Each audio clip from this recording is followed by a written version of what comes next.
നമസ്കാരം. പാട്ടോട് പാട്ട് for the പീപ്പിളിലെ 4ാമത്തെ ഗാനം. നിന്റെ മിഴിമുന കൊണ്ടെൻ്റെ നെഞ്ചിലൊരു ബെല്ലേ ബെല്ലേ.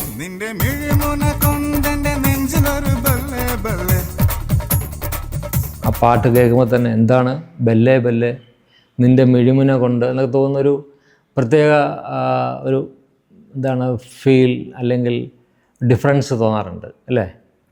പാട്ട് ഭയങ്കര ഹിറ്റായിരുന്നു. 2 കാര്യങ്ങൾ കൊണ്ടാണ്. ഒന്ന്, ആ പാട്ടിൻ്റെ ഒരു എന്താണ് ആ ബെല്ലേ ബെല്ലേ പോലെയുള്ള ചടുലമായ താളം. മറ്റൊന്ന് അതിൻ്റെ വിഷ്വൽസ്. ഈ പാട്ട് ചിത്രീകരിക്കുന്നതിന് മുൻപ് അല്ലെങ്കിൽ ഈ പാട്ട് ഒരുക്കുന്ന സമയത്ത് ജാസിയോട് ഞാൻ പറഞ്ഞ ഒരു കാര്യമുള്ളൂ, ഇതൊരു ട്രാവൽ സോങ്ങാണ്. എൻ്റെ മനസ്സിലുള്ള ഒരു ആശയം, വിജനമായ ഹൈവേയിൽ കൂടെ പോകുന്ന ഒരു ഫ്രീക്ക് ഗ്യാങ്, അതായത് ഒരു വലിയ ട്രെയിലറിൽ മുഴുവൻ എല്ലാ മ്യൂസിക്കൽ ഇൻസ്ട്രുമെൻസും വെച്ചിട്ട് അതിൽ പാടി ഇങ്ങനെ കാറ്റടിച്ച് പറക്കുന്ന മുടിയും അതിലെ പുറത്തുള്ള അന്തരീക്ഷത്തിലുള്ള പൊടിയും എല്ലാം കൂടി ചേർന്ന് വരുന്നൊരു ഭയങ്കര ഫ്രീക്കി ആയിട്ടുള്ളൊരു വൈബ്രൻറ്റ് ഒരു വില്ലൻ ഗ്രൂപ്പിൻ്റെ, അല്ലെങ്കിൽ നമ്മൾ സിനിമയിൽ കാണുന്ന കുറേ അധികം ഗ്യാങ്സ്റ്റേഴ്സിൻ്റെ ഒരു സന്തോഷമാണ്. അപ്പം ട്യൂൺ ജാസി ഒരുക്കി. കാരണം ആ ഹൈവേ കൂടെ പോകുന്ന ആ താളത്തിന് ചേർന്ന് നിൽക്കുന്ന അതാണ് ആ ഒരു ഭയങ്കര രസകരമായിട്ടുള്ളൊരു ഡ്രൈവ് ഫീൽ ചെയ്യുന്നുണ്ട്. കൈതപ്പുറമാണ് ബുദ്ധിമുട്ടിയത്. കാരണം ഈ ട്യൂണിന് അല്ലെങ്കിൽ ഈ തരത്തിലുള്ള വൈബ്രൻസിക്ക് എന്ത് എഴുതും. കാരണം ബാക്കി ലജ്ജാവതിയിലാണെങ്കിൽ കൂടെ ബാക്കി കോമ്പോസിഷൻ വൈസ് ഇപ്പം നമ്മൾ പറഞ്ഞ മോഡേൺ അപ്രോച്ചുകളൊക്കെ ഉണ്ടെങ്കിലും ലിറിക്കൽ സൈഡിൽ കൈതപ്പുറം കുന്നോളം മാമ്പഴവും അല്ലെങ്കിൽ നമ്മളൊരു നൊസ്റ്റാൾജിക് അന്തരീക്ഷത്തിലോട്ട് കൊണ്ടുപോകുന്നുണ്ട് നമ്മളെ. അതുപോലെ തന്നെ അന്നക്കിളി ആണെങ്കിലും ഒരു തമിഴ് ഫീലിലൂടെ നമ്മളെ കൊണ്ടുവരുന്നു. ലോകാസമസ്ത സുഖിനോ ഭവന്തു ഒരു യൂണിവേഴ്സൽ ആശയം പറയുന്നു, ഒരർത്ഥം പറയുന്നു.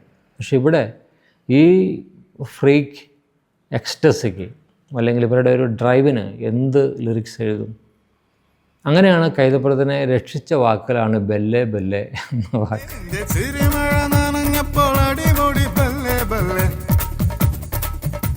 ഈ ബെല്ലേ ബെല്ലേ എവിടെയും ചേരും. ഏതാഘോഷത്തിനും ബെല്ലേ ബെല്ലേ ഓക്കെ. അത് മലയാളമാണോ തമിഴാണോ ഹിന്ദിയാണോ എന്നൊന്നുമില്ല, എവിടെയും ഓക്കെയാണ്. അങ്ങനെയാണ് ആ നിൻ്റെ മിഴിമുന കൊണ്ടെൻ്റെ നെഞ്ചിലൊരു ബെല്ലേ ബെല്ലേ. അങ്ങനെ ഒരു കണക്ഷൻ ഉണ്ടോ എന്നറിയില്ല, പക്ഷേ ഉണ്ട്. നമുക്ക് എന്താണോ ഉദ്ദേശിക്കുന്ന അർത്ഥം കിട്ടുന്നുണ്ട്. ആ എക്സ്പ്രഷൻ തന്നെയാണ് ഈ യാത്രയുടെ മുഴുവൻ എനർജി. അങ്ങനെ കൈതപ്പുറം എഴുതുന്നു. ആ പാട്ട് ഗംഭീരമാകുന്നു. പാട്ട് ഗംഭീരമാകുമ്പോൾ എനിക്കാണ് ജോലി. കാരണം ഇത് വിഷ്വലൈസ് ചെയ്യണ്ടേ. മനസ്സിൽ സ്വപ്നം കാണാൻ എളുപ്പമാണ്. കാരണം ഒരു വിജനമായ ഹൈവേ കൂടെ ട്രെയിലറിൽ മ്യൂസിക്കൽ ഇൻസ്ട്രുമെൻറ്റ്സൊക്കെ വെച്ചിട്ട് ഒരു ഗ്യാങ് പാടി വരുന്നു എന്ന് പറയുന്നത് വിഷ്വലൈസ് ചെയ്യാൻ എളുപ്പമാണ്. പക്ഷേ എങ്ങനെ വിഷ്വലൈസ് ചെയ്യും, എവിടെ ചെയ്യും? അങ്ങനെയാണ് പോണ്ടിച്ചേരി. ചെന്നൈയിൽ നിന്ന് പോണ്ടിച്ചേരിക്ക് പോകുന്നതാണ് ഏറ്റവും അന്നത്തെ കാലത്ത് മനോഹരമായിട്ടുള്ളൊരു ഹൈവേ. പക്ഷേ അതിന് സ്പെഷ്യൽ പെർമിഷൻ വേണം. അത് വലിയ ബ്ലാക്ക് ക്യാറ്റ്സ് പോലെ ആൾക്കാർ അതിനെ പ്രൊട്ടക്റ്റ് ചെയ്യുന്നുണ്ട്. കാരണം ആരും ആ ഹൈവേയിലൂടെ സ്പീഡ് കുറച്ച് പോകുന്നതോ പാർക്ക് ചെയ്യുന്നതോ ഒക്കെ മാറ്റാൻ വേണ്ടി അലേർട്ടായിട്ടൊരു പൈലറ്റ് ഉണ്ട് എപ്പോഴും. അങ്ങനെ പെർമിഷൻ മേടിച്ചു. പക്ഷേ അവരുടെ ഒരു പർട്ടിക്കുലർ ഡിസ്റ്റൻസ് വരെയുള്ള പെർമിഷൻ. അത് തന്നെയല്ല, ഈ ട്രെയിലറിൽ ഇത്രയും മ്യൂസിക്കൽ ഇൻസ്ട്രുമെൻസും വെച്ച് ഡാൻസ് ചെയ്യും പാട്ട് പാടുന്നതിൻ്റെ ഇടയിൽ ട്രെയിലറിൽ തന്നെ ജിബ് വെച്ചിട്ട് ജിമ്മി ജിബ് പോലെയുള്ള ക്രെയിൻ വെച്ചിട്ടാണ് അത് ഷൂട്ട് ചെയ്യുന്നത്. അപ്പം ആ വണ്ടി പോകുന്ന സ്പേസ് കൂടാതെ ഓപ്പോസിറ്റ് വരുന്ന വണ്ടിക്കോ സൈഡിൽ കൂടെ കടന്നു പോകുന്ന വണ്ടിക്കോ ഒക്കെ ഡിസ്റ്റർബ് ചെയ്യാതെ വേണം ക്യാമറ മൂവ് ചെയ്യാൻ.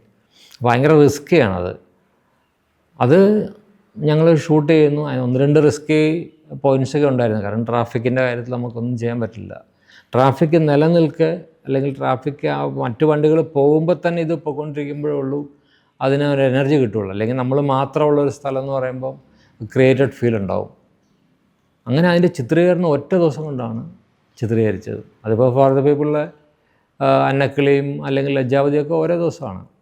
ഇതിന് പ്രത്യേകിച്ചും പെർമിഷൻ കിട്ടിയ ആ ഒരു സമയം എല്ലാം ഒരുങ്ങി വന്നപ്പോൾ 10 മണിയായി. അവിടുന്ന് പോണ്ടിച്ചേരി വരെ പോകുന്ന ആ ഡ്രൈവിൽ എടുത്തെടുത്ത് പോവുകയാണ്.